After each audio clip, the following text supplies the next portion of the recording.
సింధూరను పిలుస్తారా please? Visitors రూమ్లోకి వెళ్ళి అక్కడ తన పేరెంట్స్తో మాట్లాడుతున్న నర్స్ నవనీతను అడిగాడు చాణక్య. అతనికి ఈ మధ్య ప్రతి నిమిషం సింధూరతో గడపాలని అనిపిస్తోంది. అలాగే, ఆమె వెళ్ళింది పిలవటానికి. సారీ అన్నాడు చాణక్య నవనీత పేరెంట్స్ వైపు తిరిగి. It's okay. ఇహ వాళ్లతో ఏం మాట్లాడాలో తోచక నిశ్శబ్దంగా వాకిలి వైపుకు చూస్తున్నాడు చాణక్య. అతడికి నిమిషం ఒక యుగంలా ఉంది. ఒకరి కోసం ఎదురు చూడటం అనేది అన్నిటికంటే బోర్ కొట్టే విషయమే. కానీ విశ్రాంతి సమయంలో చేసుకునే పనుల్లో ఏదో ఒకటి వీలైనది ఇలాంటి సమయంలో చేసుకున్నందువల్ల బోర్ని తుడిచేయొచ్చని చాలామందికి తెలియదు. మాకు టైం లేదు అనే చాలామందికి టైంని ఎలా మిగిల్చుకోవాలో తెలియదు. గడవని కాలాన్ని తిట్టుకుంటున్న చాణక్యకు వాకిట్లో సింధూర ప్రత్యక్షం కాలేదు. వార్డెన్ మిసెస్ విలాసిని తన వైపుగా నడిచొచ్చి కనిపించింది. లేచి నిల్చున్నాడు చాణక్య. మీరు సింధూర కొరకొచ్చారా? అవును, విసుగ్గా చూశాడు చాణక్య. రోజు వస్తున్నారు, ఆమె మీకేమవుతారు? చాణక్యకు చాలా కోపం వచ్చింది. ఈ వివరాలన్నీ ఈమెకు అవసరమా? నేను గార్డియన్ని, తడబడకుండా అన్నాడు చాణక్య. ఆమె కూడా ఏమీ తొడకలేదు. గార్డియన్స్ ఇలా రోజు రావాల్సిన అవసరం ఉందంటారా? ఇక్కడ చాణక్య కొద్దిగా కంగారు పడ్డాడు. అయినా సర్దుకుంటూ అన్నాడు, మేము ఫ్యామిలీ ఫ్రెండ్స్. కావచ్చు, కానీ వర్కింగ్ విమెన్స్ హాస్టల్కి కూడా కొన్ని రూల్స్ రెగ్యులేషన్స్ ఉంటాయి కదా, మీరు దాన్ని అర్థం చేసుకోవాలి సార్. ఆమె మర్యాదగా మాట్లాడినా ఆ మాటల వెనుక నిష్ఠురత గమనించిన చాణక్య లేచి నిల్చున్నాడు. సారీ, పర్వాలేదు, ఈరోజు మాట్లాడి వెళ్ళండి అనేసి వెళ్ళిపోయింది వార్డెన్. ఎదుటి వ్యక్తి ముందు తనని తాను సమర్థించుకుంటారు చాలామంది. కానీ తన అంతరాత్మ ముందు కూడా తప్పు ఎవరిది అని ఆలోచించకుండా తనని తాను సమర్థించుకునే వ్యక్తుల్లో చాణక్య ఒకరు. అందుకే అతడికి తన ప్రవర్తన మీద తనకి రోత కలగలేదు. వార్డెన్ మీద మాత్రం పీకల దాకా కోపం వచ్చింది. అందుకే సింధూర వచ్చి రాగానే, నేను నీకు ఇల్లు చూసి పెడతాను, ఇక నుండి నువ్వు అక్కడే ఉందువు గాని. విభ్రాంతిగా చూసింది సింధూర. నేనా? ఎందుకు? ఎందుకా? నేను ఇక్కడికి రావడానికి కారణాలు చెప్పాలట మీ వార్డెన్ గారికి. కలవరపడింది సింధూర. మా వార్డెన్ అలా అన్నారా? దానికి జవాబు చెప్పలేదు చాణక్య. రెడీగా ఉండు సింధు, 4 రోజుల్లో నీకోసం ఓ మంచి ఇల్లు చూస్తాను. ఒక్కదాన్ని నాకు భయం. ఇక్కడ చిక్కుల్లో పడ్డాడు చాణక్య. పోనీ మీ ఫ్రెండ్ జ్యోతిని కూడా నీతో రమ్మను, ఇద్దరైతే రెండిని కూడా షేర్ చేసుకోవచ్చు. ఆశ్చర్యంగా చూసింది సింధూర. అతడికి తన మీదున్న స్పెషల్ ఇంట్రెస్ట్ గురించి ఆమెకు తెలుసు. అయినా ఇంత చొరవను ఆమె ఎక్స్పెక్ట్ చేయలేదు. తనకు నిజానికి ఏమీ కాని ఒక అమ్మాయి గురించి ఇలా నిర్ణయాలు తీసుకునే హక్కు తనకు లేదనే సంగతి అతడు విస్మరించాడు. మా పేరెంట్స్ ఏమంటారో? ఏమీ అనరు, నేను చెప్తాలే. విస్తుపోయి చూసింది సింధూర. ఇతడికి తన మీద ఇంత హక్కేమిటి? ఆ హక్కును తానెందుకు కాదనలేకుంది? అతని చొరవను తానెందుకు అడ్డుకోలేకుంది? తానేం చేయాలి ఇప్పుడు? ఏంటి సింధు, దీనికి ఇంత ఆలోచన? ఏమీ లేదు సార్, బయటకు పెడితే బాగుండదని. ఎవరికి బాగుండదు? చూసేవాళ్లకు. వాళ్ల సంగతి వదిలే, నీ సంగతి చెప్పు. నీకు స్వతంత్రంగా స్వేచ్ఛగా బతకాలని లేదా? స్వేచ్ఛగానా? ఇక్కడ నా స్వేచ్ఛకు తక్కువేమైంది? తల వంచుకుని చిన్నగానే అంది సింధూర. సరే, నీ ఇష్టం అని మొహం మార్చుకున్న మాస్టారుని చూసి దిగులు పడిపోయింది ఆమె. ఆయన నొచ్చుకుంటే తనలో ఎందుకు అలజడి? ఆమెకేం కావాలో ఆమెకే బోధపట్టం లేదు. ఆమెకే అర్థం కావటం లేదు. నేను వస్తానైతే, లేచాడు చాణక్య. స్పృహ తెచ్చుకుంది సింధూర. కూర్చోండి, అప్పుడే వెళ్ళిపోతారా? అతడి కళ్ళల్లో వెలుగు. ఇలా వార్డెన్ కళ్ళల్లో పడ్డాక ఇంకా కూర్చోవడం బాగుంటుందా? నేను పెడతాను. చాణక్య మాటల్లో గుప్తార్థాలు చాలా ఉన్నాయి. ఇలా అయితే నేను తరచూ రాలేనని బెదిరించటం ఒకటి, వార్డెన్ కళ్లల్లో పట్టం అని బొత్తి పలుకుతూ తామిద్దరి మధ్య ఏదో ఉందనే రహస్యాన్ని ఆమెకు తెలియజెప్పటం మరొకటి.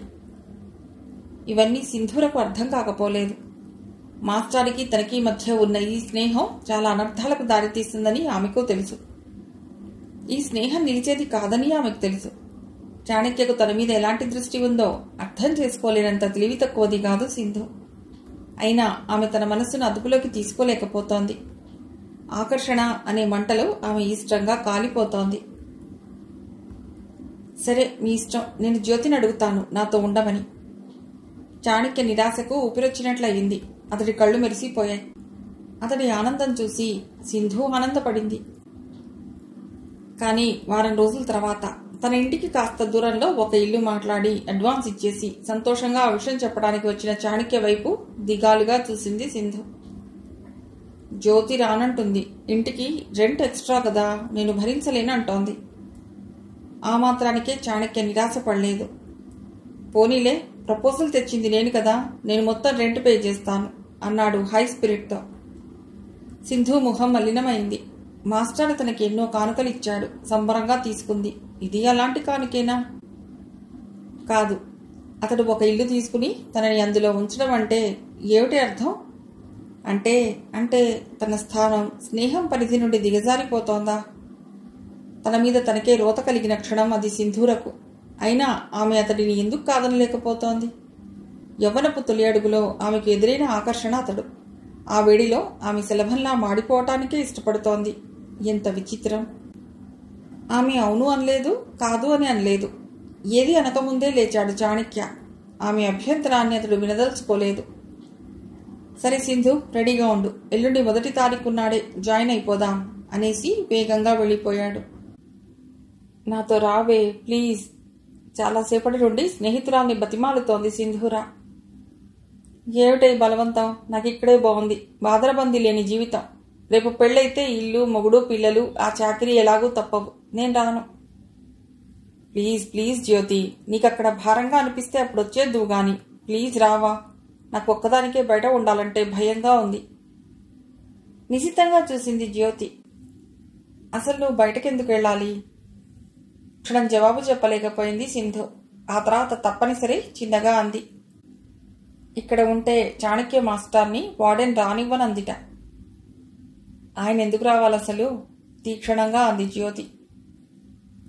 ఏమో, ఆయన రాకపోతే నాకు బాగుండదు. నంగిగా అంటున్న స్నేహితురాలి వైపు జాలిగా చూసింది జ్యోతి. నీ జీవితాన్ని నువ్వే పాడు చేసుకుంటున్నావే. సింధుర రోషంగా చూసింది. నా జీవితాన్ని నేనేం పాడు చేసుకోవటం లేదు. స్నేహం చేసినంత మాత్రాన జీవితాలు ధ్వంసం అయిపోతాయా? స్నేహితురాలికి దగ్గరగా వచ్చి సింధు భుజం మీద చెయ్యి వేస్తూ అంది జ్యోతి. సింధు, నీకంటే నేను పెద్దదాన్ని చెప్తున్నాను. మీది మామూలు స్నేహం కాదు. ఆయన్ని ఒక్కరోజు చూడకుండా ఉంటే నీ మనస్సు నిలవనంత స్నేహం అది. నేనేం చెప్తున్నానో నీకు అర్థమవుతోందా? సింధులో ఆవేశం తగ్గింది. అయినా తనని తాను సమర్థించుకునే ధోరణిలో అంది. నువ్వు ఊహించుకునేదేమీ ఇక్కడ లేదు. పేరెంట్స్ దూరంగా ఉన్నారు కదా, అందుకని మాస్టర్ వస్తుంటే అదో రిలీఫ్ అంతే. పేరెంట్స్ని రోజు చూడాలనిపిస్తుందా మనకి? రెట్టించింది జ్యోతి. సింధు మాట్లాడలేదు. మళ్ళా ఆమె అంది. సింధు, నీ అంతరాత్మనే నువ్వు మోసం చేసుకోవాలనుకుంటున్నావు. అలాంటి నిన్ను నేనేం రక్షించగలను గాని? అలాగే నేను నీతో వస్తానులే, దిగులు పడకు. నిట్టూర్చింది జ్యోతి. కొద్ది రోజుల స్నేహంలోనే సింధు మీద మమకారాన్ని పెంచుకున్న ఆమె తను కూడా సింధుతో ఉంటే ఆ పిల్ల జీవితం కాటేయబడకుండా ఉంటుందని భావించింది. థ్యాంక్స్. ఏమిటి గొప్ప చర్చలో ఉన్నారు అంటూ వచ్చింది ఎదురు రూంలో ఉన్న భవాని. ఆమె సాఫ్ట్వేర్ ఇంజనీర్. చాలా ఎత్తుగా, చాలా తెల్లగా, చాలా అందంగా ఉంటుంది ఆ అమ్మాయి. కానీ ఆమె మనసు అంత అందమైంది కాదు. ఒకరి జీవితాల్లోకి తొంగి చూసి వాళ్ల బతుకుల్లో ఉన్న లొసగులకు ఉచిత పబ్లిసిటీ ఇచ్చే మనస్తత్వం ఆమెది. ఏమీ లేదు, మేమిద్దరం ఈ హాస్టల్ చెర నుండి బయటపడాలనుకుంటున్నాం. సింధు బాబాయ్ మమ్మల్ని వాళ్ళ ఇంట్లో ఉండమంటున్నాడు అని క్షణంలో అబద్ధం ఆడేసింది జ్యోతి. ఏడుకొండల తిరుమల భక్తులతో శ్రావణమాసం అవటంతో పెళ్లిళ్లకు వచ్చిన అతిథులతో కిటకిటలాడుతోంది. శివాని కళ్యాణ మంటపంలో చాలా ఉత్సాహంగానూ ఉల్లాసంగానూ తిరుగుతోంది. తన కోడలు మానస ఫోటోలో కంటే చాలా అందంగా ఉంది. మెరిసే కళ్ళు, నవ్వే పెదాలు, పల్చటి చర్మం, పచ్చటి ఛాయ, వినయాన్ని సూచించే ముఖ కవళికలు, మంచి ఫేస్ కట్.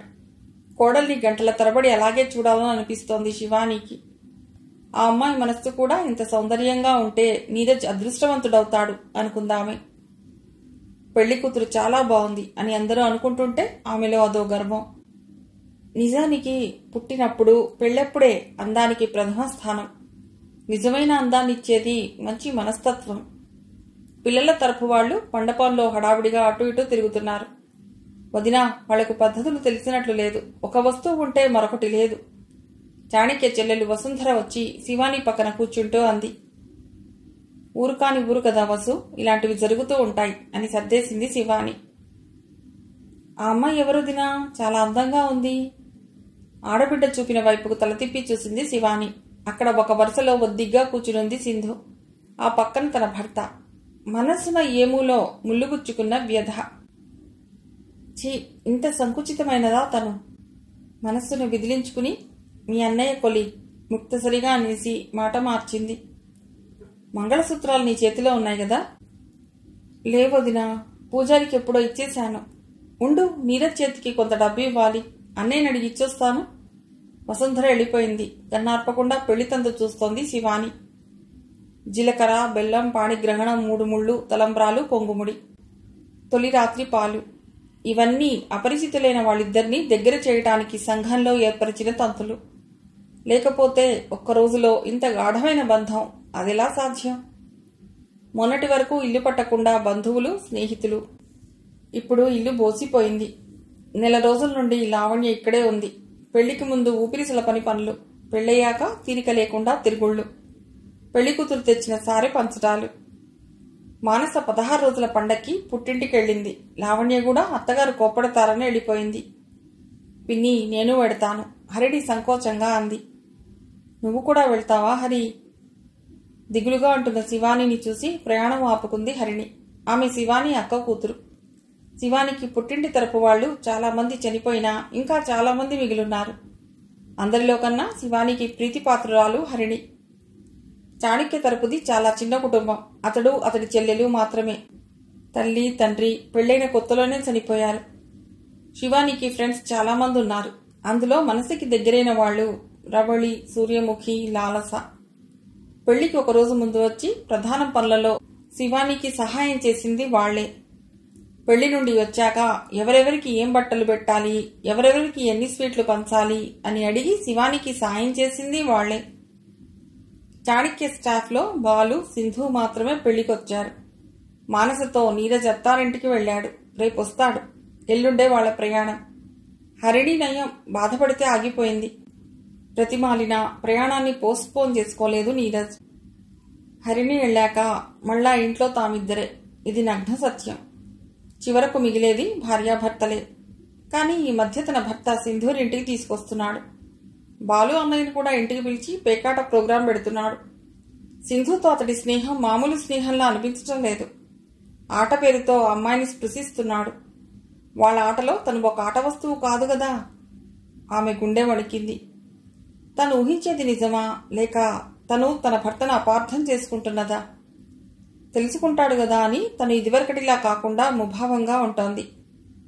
అడిగేస్తే ఇహ ఆమె మనసు ఆగలేకపోయింది. కూర్చోండి, మీతో కొద్దిగా మాట్లాడాలి. స్కూల్ నుండొచ్చి స్నానం చేసి బట్టలు మార్చుకుని బయటకు వెళ్లబోతున్న భర్తను ఆపింది శివాని. చాణక్య సంతోషంగా కూర్చున్నాడు. అతడికి భార్యతో అలా దూరంగా ఉండటం ఇష్టంగా లేదు. ఎంత కాదనుకున్నా మనసు బాధపడుతూనే ఉంది. ఈ రోజుతో ఆ బాధ తీరిపోయింది. శివాని మంచిది, సర్దుకుని ఉంటుంది ఈ పాటికి. నువ్వు కూర్చో. ఆమె మంచం కొస కూర్చుంది. అతడేమైనా మాట్లాడతాడని, ఆ మాటల్లో నుండి తన తొలి ప్రశ్నను ఏరుకోవచ్చని ఆమె ఆశించింది. కానీ అతడేం మాట్లాడలేదు. పైగా ఏం మాట్లాడాలనుకుంటున్నావో చెప్పు అన్నాడు. అతనికి తమ మధ్య జరిగే మౌన యుద్ధం ఎందుకో తెలియనట్లుగా ఎక్స్ప్రెషన్ ఇచ్చాడు. శివానీలో కోపం, దాన్ని అల్లుకుని అసహాయత. నేనేం మాట్లాడాలనుకుంటున్నానో మీకు తెలీదా? నీవు దేని గురించి మాట్లాడాలనుకుంటున్నావో నాకెలా తెలుస్తుంది? తెలివిగా జవాబు చెప్పాడు చాణక్య. ఎంతో మన్ననగా మాట్లాడి సమస్యను పరిష్కరించుకోవాలనుకుంటున్న ఆమెకు కోపం వస్తూనే ఉంది. ఎప్పుడూ తను ఇలా నిగ్రహాన్ని కోల్పోయింది లేదు. మీకు సింధూరకు మధ్య ఉన్న స్నేహం ఇలాంటిది. అంత సూటిగా, అంత నేరుగా శివాని అడగగలదనేది అతడు ఊహించని విషయం. అతను జవాబును సిద్ధం చేసుకునే ఉన్నాడు. అయినా తత్తరపడ్డాడు. క్షణంలో కోలుకున్నాడు. స్నేహం అంతే. మనం టీనేజ్లో లేము బాయ్ ఫ్రెండ్ గర్ల్ ఫ్రెండ్ అని చెప్పుకోవటానికి. కాలం మారింది. ఆడా మగ తేడాలు ఇప్పుడు లేవు. ఎవరితోనైనా స్నేహం చేయొచ్చు. మరి బాలు అన్నయ్య గారితో కూడా మీకు మంచి స్నేహం ఉంది కదా, ఇలాగే 24 గంటలు ఆయనతోనే గడుపుతున్నారా? శివాని సూటిగా అతడి వంక చూస్తూ అడుగుతోంది. చాణక్య ఏటో చూస్తూ జవాబులు ఇస్తున్నాడు. ఆ అమ్మాయి అంటే నాకు ఇష్టం, అంతే, ఇంకేమీ లేదు. ఇందాక స్నేహం అన్నారు, ఇప్పుడు ఇష్టం అంటున్నారు అని ఆగి, ఓకే, అది ఎలాంటి ఇష్టమో చెప్తారా అంది శివాని. ఇష్టం అంటే మాట్లాడాలనిపించటం, అంతే, ఇంకేముంటుంది. ఆ అమ్మాయితో మీకు మాటలే ఉంటాయి గంటల తరబడి. ఏ నువ్వు రబళి రాత్రంతా నిద్రపోకుండా గడిపినట్టే ఇదీను. అతడి కంఠంలో ఈసారి కాస్త కోపం. కాదని వాదించడానికి ఒక పాయింట్ దొరికితే చాలు. హీనస్థితికి దిగజారిపోతున్న మనిషిలో పొగరు జన్మిస్తుంటుంది కాబోలు. అంతేనా? అయితే పర్వాలేదు. నేను తప్పుగా అర్థం చేసుకుని ఉంటే సారీ. ఆమె లేవబోయింది. ఈసారి చాణక్యకు ధైర్యం వచ్చింది. ఆమె చేయి పట్టుకుని ఆపి మెడెత్తి ఆమె కళ్ళలోకి సూటిగా చూస్తూ అన్నాడు. అంతకంటే ఏముంటుంది శివాని? ఏదో స్కూల్ కబుర్లు, మన ఇంటి కబుర్లు, వాళ్ళ ఇంటి కబుర్లు. శివాని మనస్సు కాస్త తేలికపడింది. పాపం, నిజమేనేమో. ఆడదానికి భర్త మీద ఎంత నమ్మకం. ఆ నమ్మకాన్ని ఎంతగా ఎక్స్‌ప్లాయిట్ చేస్తాడు మగాడు. ఆమెలో మరో అనుమానం. అయితే నాతో ఎందుకు మీరంత ముభావంగా ఉంటున్నారు ఈ మధ్య? భలే దానివే. నేను ఎప్పుడూ ఇంతే కదా, నీకు తెలీదా? మరి ఆ అమ్మాయితో మీరు అలా ఉండటం లేదే అని అడగాలనిపించింది శివానీకి. ఇదే కాదు, ఇంకా చాలా అడగాలనుంది. కానీ ఆమె తెగేదాకా లాగదలుచుకోలేదు. శివాని, ఇంతవరకు స్నేహంగా ఉండి ఇప్పుడు హఠాత్తుగా నువ్వు సింధుకి దూరం అయిపోతే ఆ అమ్మాయికి నా క్యారెక్టర్ మీద అనుమానం వస్తుంది. ప్లీజ్, రేపు ఆదివారం కదా, భోజనానికి పిలుస్తాను. నువ్వు ఆ అమ్మాయితో బాగుండవా? శివాని అలాగే అని తలూపి లోపలికెళ్ళింది. కానీ ఓ అరగంట సేపు తమ మధ్య జరిగిన సంభాషణ తర్వాత కూడా ఆమెకు ఆమె భర్త అర్థం కాలేదు. అలా అతడు ప్రాధేయపడుతుంటే జాలేస్తోంది. అతడిని నమ్మాలనిపిస్తుంది. కానీ అతడి కొత్త తరహా ప్రవర్తన అతడి పట్ల ఆమె పెంచుకున్న నమ్మకానికి ఆమెను దూరం చేస్తోంది. మరలా ఆమె అయోమయంలో పడింది. ఆమెలోని కలవరం ఆమెను స్థిమితంగా ఉండనివ్వటం లేదు. ఆమె చప్పున బయటికొచ్చింది. రేపు జ్యోతిని కూడా భోజనానికి పిలవండి. మా ఫ్రెండ్ డాక్టర్ మహతి రేపు చెన్నై నుండి వస్తోంది. వాళ్ళ అమ్మాయికి మన ఊర్లో ఏదో సంబంధం ఉందిట, చూడాలనుంది. నన్ను రేపు రమ్మంది. అలాగా, అయితే రేపొద్దులే. సింధుని మరో రోజు పిలుద్దాం అనాలోచితంగా అనేశాడు చాణక్య. అనేశాక అనుకున్నాడు, అలా అనుండవలసింది కాదు, శివానికి అనుమానం వస్తుందేమో అని. లేదులేండి, మహతిని కూడా లంచ్కి ఇన్వైట్ చేశాను. ఇన్నిసార్లు చేయలేను, ఈ మధ్య నా ఒంట్లోనూ బాగుండటం లేదు అని ఒక్క క్షణం ఆగిందామె. ఏం బాగోలేదు అని తన భర్త అడుగుతాడని ఆశపడిందామె. కానీ దట్టమైన నిరాశలో కూరుకుపోయిన చాణక్యను ఆమె ఆరోగ్య పరిస్థితి తాకలేదు. మహతి, జ్యోతి వీళ్ళందరూ వస్తే సింధు తనతో ఏం గడుపుతుంది? అనవసరంగా నోరు జారాడు. పశ్చాత్తాపడ్డాడు చాణక్య. అతడి మనసు అతడికే అర్థం కాని పరిస్థితిలో ఉన్నాడతడు. అతడి మనసు అతడి ఆధీనంలో ఉండటం లేదు. ఎప్పటిలాగే నిట్టూర్చి లోపలికి వెళ్ళింది శివాని. ఈ ప్రోగ్రాంని పోస్ట్పోన్ చేయటం ఎలాగా అని దారులు వెతుక్కుంటున్నాడు చాణక్య. సింధుని శివాని కోరినట్లు ఇంటికి తీసుకురాకపోతే శివాని అనుమానపడుతుందని ఆ మనాడు సింధుని లంచ్కి తీసుకొచ్చాడు చాణక్య. అతని అదృష్టం, ఇంకా మహతి రాలేదు. ఇంకా ఏమిటి ఈ మహతి రాలేదు? అన్నీ టేబుల్ మీద సర్దేసి కొనుక్కుంటున్న భార్యను పట్టించుకోలేదు అతడు. సింధులతో మాట్లాడుతూనే ఉన్నాడు. సింధులకిది కాస్త ఇబ్బందికరంగానే ఉంది. ముందు రోజు సాయంత్రం జ్యోతి ఇచ్చిన లెక్చర్ ఆమెను వెంటాడి కలవర పెడుతోంది. సింధూర మధ్య మధ్యలో శివానికి హెల్ప్ చేస్తోంది. ఈసారి శివాని సింధూరతో అంటి ముట్టనట్టు ఉండటం సింధుని బాధించింది. కానీ చాణక్యని కాదు. ఆకలేస్తోందా? చిన్నగా అడిగాడు సింధుకి దగ్గరగా జరిగి చాణక్య. లేదు, ఇంకా చిన్నగా చెప్పింది సింధూర. అతడు చప్పున లోపలికి వెళ్ళాడు. హాయ్, సన్నగా చిలాకీగా ఉన్న మహతి వేగంగా వచ్చి శివానిని కౌగిలించుకున్నంత పనిచేసింది. చాలా కాలం తర్వాత మనకు చాలా ఇష్టమైన వ్యక్తిని కలుసుకున్నప్పుడు అలా హగ్ చేసుకోవటం అనేది నార్త్ ఇండియన్ కల్చర్. అలా తన ఆనందాన్ని ఎగ్జిబిట్ చేయడం, ఆ టచ్ ఎంత హాయిగా ఉంటుంది. కానీ మనం పెరిగిన వాతావరణం వేరు, అందుకే ఏదో ఇన్హిబిషన్. ఎంతకాలమైంది శివాని నిన్ను చూసి. మహతి చాటంత మొహం చేసుకుని ఆనందపడుతుంటే చిత్రంగా చూస్తోంది సింధు. తనకు మాస్టారు చెప్పారు శివాని మేడంకి చాలా మంది మిత్రులున్నారని. ఇలా మంచి ఫ్రెండ్స్ని సంపాదించుకునే ఈమె చాలా ఉత్తమురాలు. నేను ఎవ్రీ ఇయర్ గ్రీటింగ్స్ పంపిస్తున్నాను మహి, నీ దగ్గర నుండే రెస్పాన్స్ లేదు. నిన్న నీ కాల్ రాగానే చాలా ఎగ్జైట్ అయ్యాను నేను. అడ్రస్ మారిందా? లేదు, అదే అడ్రస్. ప్రైవేట్ ప్రాక్టీస్ కదా, పర్మనెంట్ అడ్రస్ అదే. నీ గ్రీటింగ్స్ అందుకుని చాలా హ్యాపీగా ఫీల్ అయ్యేదాన్ని. మన పాత రోజుల్ని మననం చేసుకునేదాన్ని. తిరిగి నీకు వెంటనే రాయాలనుకునేదాన్ని. ఏమిటో బద్ధకం. ఆగింది మహతి. బద్ధకం కాదులే, పాపం ప్రాక్టీస్ ఒత్తిడి కదా, నీకెక్కడ తీరిక అని శివాని అంటుంటే సింధు మనసులో అనుకుంది. తానైతే అలా అనేదా? ఏదో నిరాసక్తత. తప్పకుండా అలా అనేది కాదు. మరి ఏమనుండేది? 1 సంవత్సరమా 2 సంవత్సరాలా అని నవ్వి ఉండేది. తీరిక లేకపోవటం అనేది మనల్ని మనం సమర్థించుకోవటానికి వాడుకునే పదం. ఏదో నిరాసక్తత, ఫ్యామిలీ ప్రాబ్లమ్స్ అని నవ్వింది మహతి. నీకు ఫ్యామిలీ ప్రాబ్లమ్సా అని అడగలేదు శివాని. రా భోంచేద్దాం అంది. రావడంతోనే భోజనమా? నీతో కాసేపు మాట్లాడుకుని ఆ తర్వాత భోజనం. నువ్వు కాస్త ముందుగా వచ్చుంటే అలాగే చేద్దాం, కానీ లంచ్ టైం అయిపోయింది. పైగా మా వారి కొలీగ్ సింధుని కూడా లంచ్కి పిలిచారు. ఆ అమ్మాయి భోంచేసి వెళ్ళాలి కదా, గుభరంగా అంది శివాని. అన్నట్లు నీకు పరిచయం చేయలేదు కదా, ఈ అమ్మాయి సింధూర. ఈయన స్కూల్లో ఈ మధ్యనే జాయిన్ అయింది. తను మహతి, నా ఫ్రెండ్ డాక్టర్ అని పరిచయం చేసింది శివాని.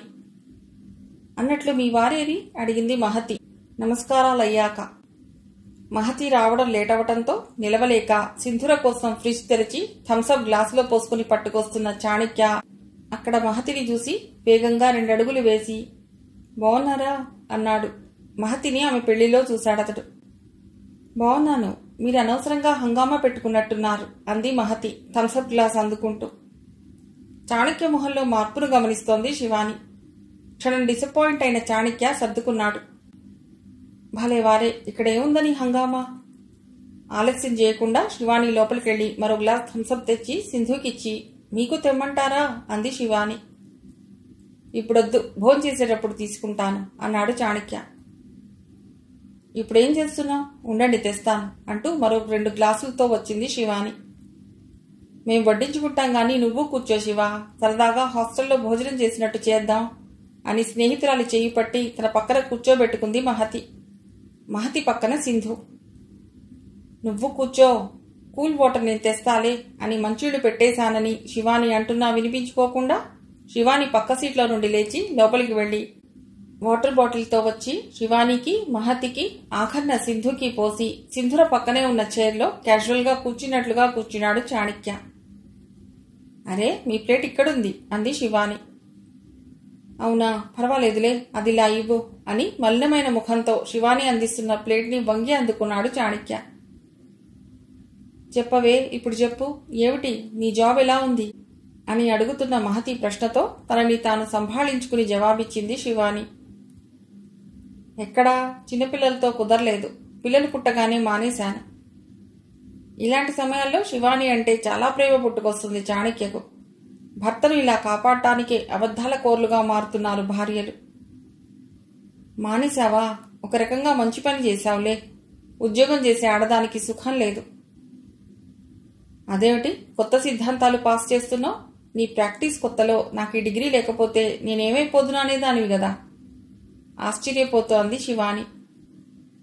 అవును శివ, ఆ రోజులకి అది అవసరమైంది. డబ్బు అవసరమే లేకపోతే నా జీవితం మరోలా ఉండేది. అంటే మనం మళ్ళా మాట్లాడుకుందాం. పాపం మీ వారికి, సింధు గారికి బోర్ అనేసి భోజనం చేశాక ఒక పడకలో పడుకుని తన కథంతా చెప్పుకుంది మహతి.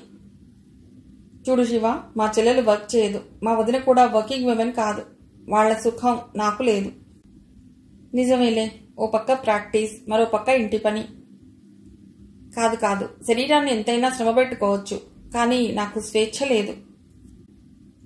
కంటతడి పెడుతున్న స్నేహితురాల్ని దిగులుగా చూసిందే కాని ఏం జరిగింది అని శివాని అడగలేదు. ఇంత పొడుగు జీవితాన్ని రుచి చూశాక ఏం జరిగిందో ఊహించగలదు శివాని. శివ, మొదట్లో వేణీళ్లకు చన్నీళ్లలా నా సంపాదన ఇద్దరికీ సరదాగానే ఉండింది. రాను రాను ఆయనలో అసంతృప్తి. నేను అందరి ఆడవాళ్లలా ఆయనకు సమయానికి అన్ని అందించటం లేదని అసంతృప్తి. నిజమే, ప్రాక్టీస్లో ఇంతలా కూరుకుపోతానని నేను కలగన్నానా? ఎప్పుడంటే అప్పుడు కేసులు, మామూలు కాన్పు కూడా ఎమర్జెన్సీనే. సినిమాకు బయలుదేరితే ఏదో ఎమర్జెన్సీ. కానీ శివ, మొట్టమొదట్లో అసంతృప్తి ఫీల్ అయినా తర్వాత నా సమస్యని అర్థం చేసుకున్నారు ఆయన. కానీ అప్పు చేసి ఇల్లు కట్టాక అప్పు తీర్చే బాధ్యత నా మీద పడింది. ఆయన సంపాదనతో ఇల్లు గడుస్తుంది. ఆ తర్వాత పిల్లలు, డొనేషన్స్, ఎదిగిన వాళ్ల ఖర్చులు, అలా అప్పులు తీర్చడంతోనే నా జీవితం తెల్లారిపోయింది. నాకు 1000 రూపాయలు ఇవ్వండి, నేను చీర కొనుక్కుంటాను అని అడగాలనే నా ముచ్చట తీరనే లేదు. జోకా, నాకంటే ఎక్కువ సంపాదిస్తున్నావు కదా అనే ఆయన అపహాస్యం మాత్రం మిగిలింది. నీకు ఆరోగ్యం ఎలా ఉంది అని ఆయన చేత అడిగించుకోవాలనే కోరిక. నేను డాక్టర్ని కావటంతో ఆయనకు అవసరం రాక ఆ కోరిక సమాధైపోయింది. స్వతంత్రించి ఎవరికీ ఏమీ ఇవ్వటానికి లేదు. నువ్వు సంపాదిస్తున్నావని నీకు అహంకారం అంటాడు ఆయన.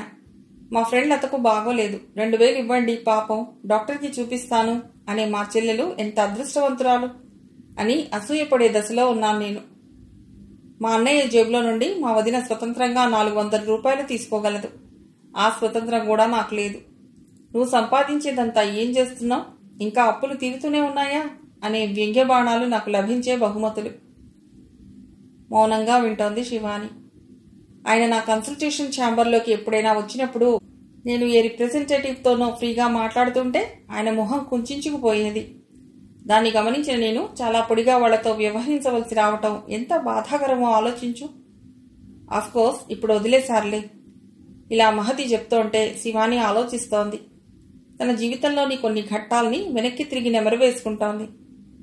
పాపం ఈయన ఎప్పుడూ అలా ప్రవర్తించలేదు. ఏదో కర్మగాలి ఈ పిల్ల ఒకటి దాపురించింది గాని అని మనసులోనే భర్త మీద జాలిపడి పరాయి పిల్ల సింధుని కోపగించుకుని ఒక వేడి నిట్టూర్పు వదిలింది శివాని. జీవితం ఎప్పుడూ ఒకలా ఉండదు మహా, బాధపడకు, ఓదార్చబోయింది శివాని. ఉండదు, కానీ ఏం లాభం, సగం పైగా జీవితం ఖర్చయిపోయాక అని నిట్టూర్చి పెళ్లి చూపులకు వెళ్ళాలి కదా, కాస్త పడుకుందాం, మొహాలు తేటగా ఉంటాయి అంది మహతి. తన కష్టాలతో, స్నేహితురాలి కష్టాల కబుర్లతో అలిసిపోయిన శివాని మరేం మాట్లాడలేదు. పడక మీద వాలి కళ్ళు మూసుకుంది. మిగిలిన కథ తర్వాతి భాగంలో.